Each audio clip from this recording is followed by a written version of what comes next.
Dear students, अस्सलाम वालेकुम। मैं शहजाद भट्ट आपके साथ आज फिर पोएम नंबर 2 पढ़ने जा रहे हैं हम।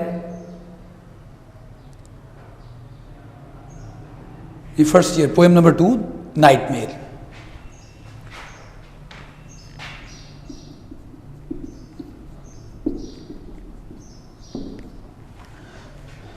W.H. ऑर्डन ने ये पोएम लिखी है और W.H. ऑर्डन जो है वो एक उस्ताद भी हैं, ऑक्सफोर्ड में पढ़ाते रहे हैं, इंग्लैंड में, स्कॉटलैंड में पढ़ाते रहे हैं। बड़े प्रोलिफिक पोइट हैं, बड़े खूबसूरत लिखते हैं। इन्होंने पोएम लिखी है नाइट मेल। तो स्टूडेंट्स, आपको पता है कि एक वक्त था जब कम्युनिकेशन के लिए थ्रू आउट द वर्ल्ड ऐसे मीन्स ऑफ कम्युनिकेशन नहीं थे, यानी ज़राए अबलाग जैसा कि आज मुयस्सर है। हमारे पास टेलीफोन है, इंटरनेट है, मोबाइल फ़ोन है और बहुत सारे और ज़राए भी हैं हमारे पास। लेकिन उस वक्त जो था, एक वक्त ऐसा था कि हमारे पास only means of communication was postal service, डाक का निज़ाम था। उस हवाले से नाइट मेल जो है, जो डाक ले जाने वाली गाड़ी है, that was of utmost importance, बहुत ज़्यादा अहमियत की हामिल थी। इस हवाले से हम ये कहते हैं कि ये पोएम जो है ये एक ट्रिब्यूट है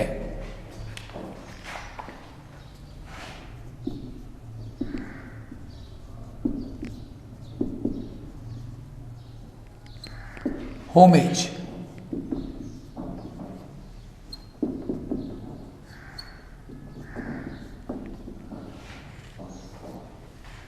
खराज तहसीन।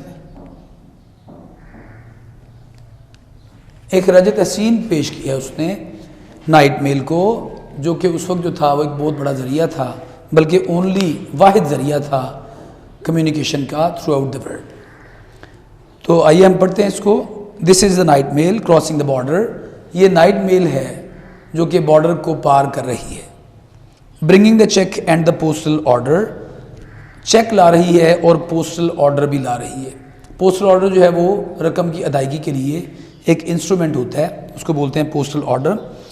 उसको पोस्टल ऑर्डर ही कहिएगा। पोस्टल ऑर्डर और चेक ला रही है। Letters for the rich, letters for the poor. कल भी हमने बात की थी इस हवाले से कि एडजेक्टिव के साथ अगर हम डेफिनेट आर्टिकल दा लगा दें तो वो प्लूरल नाउन बन जाता है। तो इसमें भी देखिए, द रिच तो अमीर लोग, फॉर द पुअर गरीब लोग। अमीर लोगों के लिए भी खतूत हैं और गरीब लोगों के लिए भी खतूत है। The shop at the corner, कोने पर जो दुकान है उसके लिए भी खतूत हैं। द गर्ल नेक्स्ट डोर, और अगले दरवाजे पर जो लड़की है रहती उसके लिए भी ख़त है। मतलब ये हुआ कि हर किस्म के खतूत हैं और हर किस्म के बंदे के लिए खतूत हैं। तो स्टूडेंट्स, ये एक एक्सर्प्ट है असल में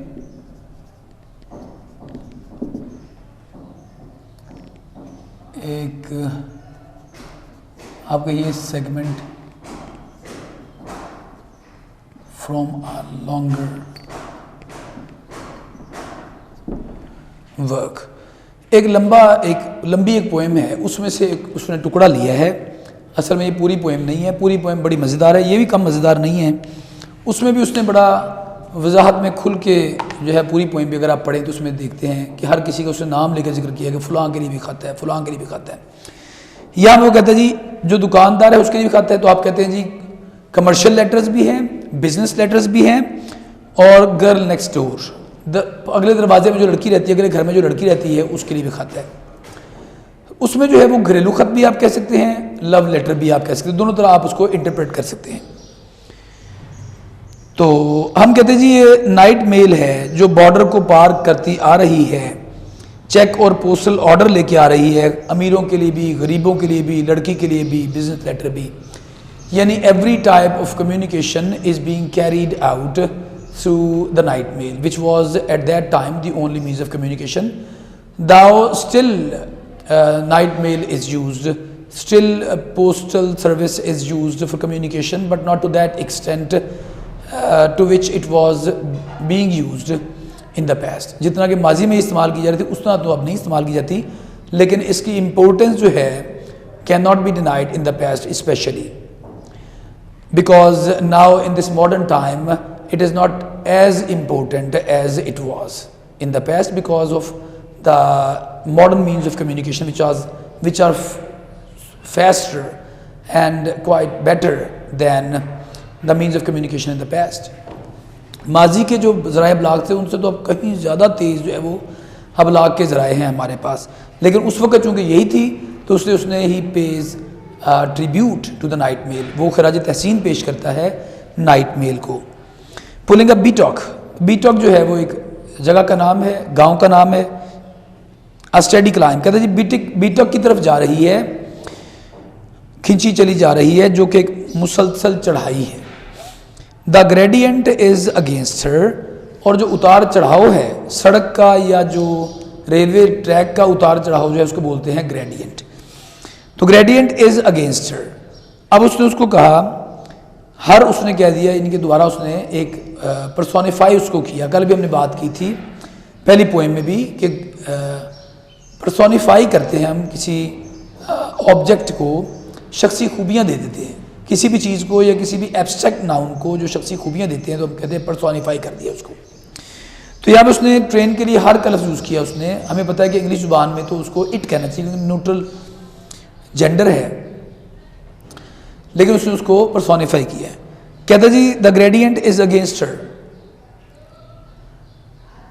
सड़क का उतार चढ़ाव जो है, रेलवे ट्रैक का उतार चढ़ाव जो है वो उसके खिलाफ है, but she is on time, लेकिन वो तो बर वक्त आती है। तो हमें पता है कि ट्रेन जो है वो बजाते खुद तो नहीं कोई चल सकती, जाहिर है उसको कोई चलाने वाला है, तो उसकी तारीफ नहीं कर रहा, वो ट्रेन की बात कर रहा है कि she is always in time.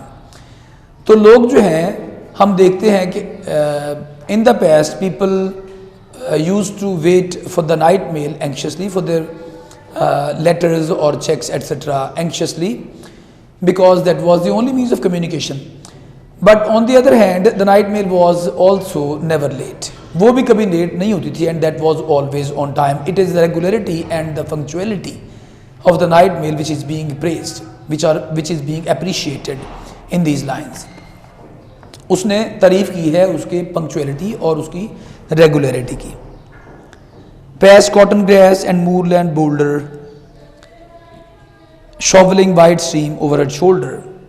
और वो कहता गुजरी कॉटन कपास, ग्रेस घास, घास के पास से, कपास के पास से, मूरलैंड बोल्डर, मूरलैंड मीन्स जो अनकल्टिवेटेड लैंड होती है उसको बोलते हैं मूरलैंड, बोल्डर पत्थर। कहता जी पत्थरों वाली ज़मीन के पास से गुजरी, पथरीली ज़मीन के पास से गुजरी, कपास और घास के मैदानों के पास से गुजरी, shovelling white steam over her shoulder, अपने कंधे पर से सफ़ेद धुआं फेंकते हुए। Shovel means to throw carelessly. Shovel जो है वो एक बेलचे को कहते हैं शॉवल, तो बेलचे से कोई चीज़ फेंके तब भी उसको शॉवल बोलते हैं, वर्ब भी है नाउन भी है। कहते जी सफ़ेद धुआं फेंकती जा रही है, छोड़ती जा रही है अपने कंधे पर से। एक दफ़ा फिर हम देखते हैं कि here he has personified the night mail because the trains do not have shoulders, but he is attributing this human quality to a train, so it is again a personification very beautifully used in these lines. Snorting noisily, और कहता वो शोर मचाती सांस लेती हुई जा रही है, she passes वो गुजरती है, silent miles of wind bent grasses, खामोश मील of wind bent grasses, घास, तेज हवा से झुकी हुई घास के कई खामोश मील वो गुजरती है, गुजरती चली जा रही है। बर्ड्स टर्न देयर हेड्स, यानी कि उसे बड़ी बड़ी दूर से वो खतूत लेके आने पड़ते हैं तमाम लोगों के लिए। Birds turn their heads as she approaches, परिंदे टर्न देयर हेड्स अपने सरों को मोड़ते हैं, एज शी अप्रोचेस जैसे ही वो पहुंचती है। स्टेयर फ्रॉम बुशेस, स्टेयर वो घूरते हैं, स्टेयर कहते हैं टिकटिकी बांध कर देखना, घूरना। अमूमन हम यूज करते हैं सी है, लुक है, गेज है, स्टेयर है,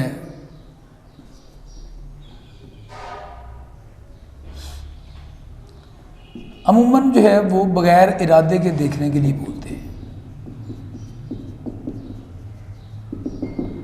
लुक जो है वो इरादा करके देखना अमूमन यूज़ करते हैं हम। गेज जो है वो टिकटिकी बांध कर देखना।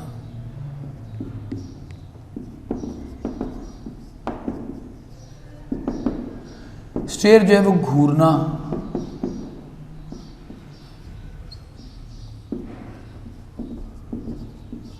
या टिकटिकी बांध कर देखना।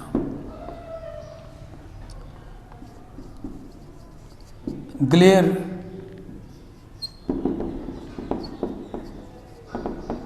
गजबनाक नजर से देखना। ग्लॉट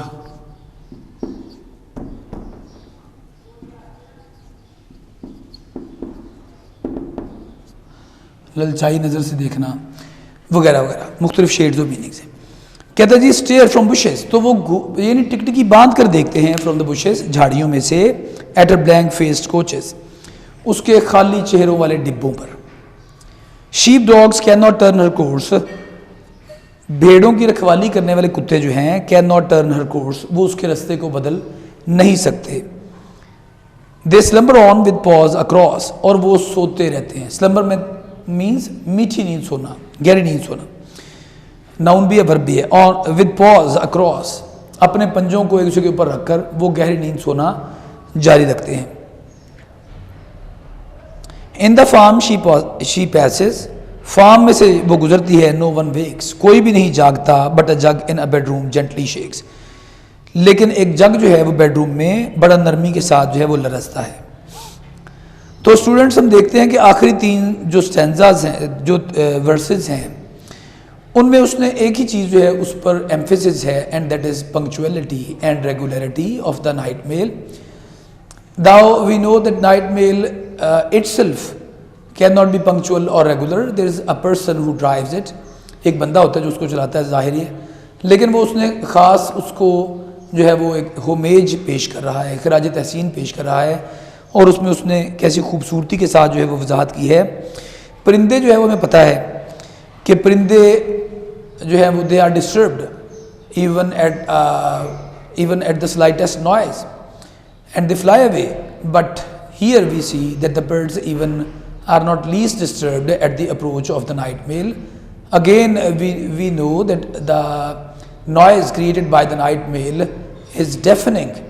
शोर जो है वो पैदा जो करती है नाइट मेल आने पर, ज़ाहिर ट्रेन जो है वो तो बेतहाशा शोर पैदा करती है, but even at the approach of the night mail the birds are not least disturbed and they don't fly away, they just turn their faces and look at the night meal because they are used to the arrival of the night meal. Again, in the second last stanza we see sheep dogs. Dogs are also very vigilant, they are very diligent, they are very active, and even at the slightest noise they wake up. But they are so habitual of the noise of the night meal because of its regularity and punctuality that the sheep dogs are not disturbed and they keep on slumbering. It also means that the night meal is so punctual and regular that even the sheep dogs are not disturbed least. And then in the last stanza we see that even the people in the farm are not disturbed. Their sleep is not disturbed and they keep on sleeping, even at the enormous noise being created by the night meal, because the night meal is very punctual and regular. So in these stanzas, in these verses, we see that the quality of being punctual and being regular of the night meal is being depicted in a very beautiful way. In the whole poem we see it's a tribute, it's a great homage to the night meal, which was the only means of communication in the past, and also there is a message for the people, for the readers, that they must also learn regularity and punctuality. People attached hopes to the night mail. People waited for the letters which were to be brought by the night mail. So the night mail was also, according to the expectations, quite on time. In the same way, we must be punctual. We must learn this lesson from the night mail, that we should be punctual and we should be regular. So this was the poem, the students. इसका आप देखिए जो है वो आप theme भी पढ़ लीजिएगा. थीम वही जो हमने डिस्कस कर लिया है, एंड पे दिया हुआ थीम है, वो भी आप पढ़ लीजिएगा. गालिबन इसका पैराफ्रेज उसने दे दिया है. तो if you have any question about this poem you may ask. मज़ीद ये है कि आप इसको लिखिए. जो ज़रूरी चीज़ है वो ये है कि ख़ुद से आप लिखिए. बग़ैर लिखे जो है वो आप उसकी तैयारी नहीं कर सकेंगे. पढ़ने से या सुनने से भी आपकी वो प्रेपरेशन नहीं होती जब तक आप उसको लिखते नहीं हैं.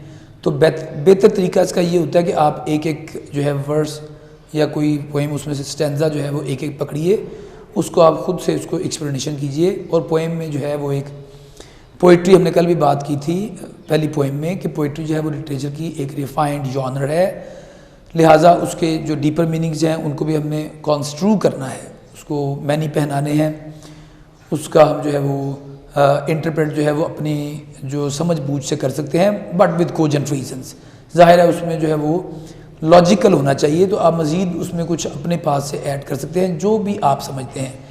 हमने अपने तौर पर आपको बताया टू एवरी पॉसिबल डिग्री जो उसके मीनिंग्स निकल सकते थे. अब आप मज़ीद उसमें मज़ीद भी कुछ ऐड कर सकते हैं, लेकिन वही कि विद सॉलिड रीजंस. अगर आपको लगता है कि ये बात भी वो हमारे साथ करना चाहता है. लेकिन the most important thing is to write in your own words. अपने लफ्ज़ों में लिखिए, रट्टा लगाने से गुरेज कीजिए, खुद से लिखिए, अपना फीडबैक दीजिएगा. अल्लाह हाफ़िज़.